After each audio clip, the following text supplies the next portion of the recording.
API, SDK, or ADK, which should I be using for my project? That is a question that is asked by a lot of developers right now, especially the ones doing their first AI projects. So application programming interface is an API, and that is the most basic way and the most generic way to talk to a large language model.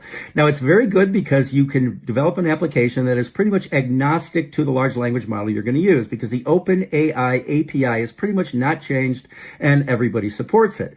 Now, when you start to move to the SDKs, which are the software development kits, those are libraries for each individual model. So the OpenAI SDK is different than the Claude SDK, which is different than the Google SDK.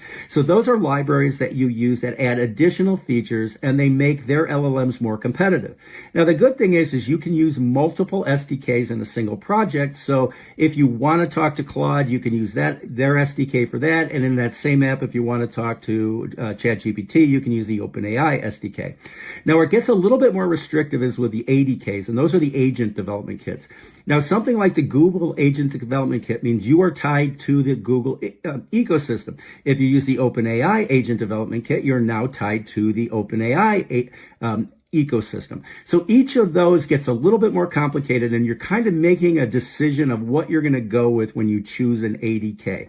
So with an API, you're very generic across LLMs. With an SDK, you're kind of okay because you can use multiple SDKs in the same application. But with an ADK, you're really buying into a lot of the tools that surround the large language model. So in a lot of cases, you might want to be building your application more than once. If you're going to sell it to a Google-centric client, you want to use the Google SDK or ADK. And if you're going to be selling it to a ChatGPT centralized client, you're going to want to use the OpenAI ADK. So I hope that clears things up, but if it doesn't, hit follow and maybe I'll get it right next time.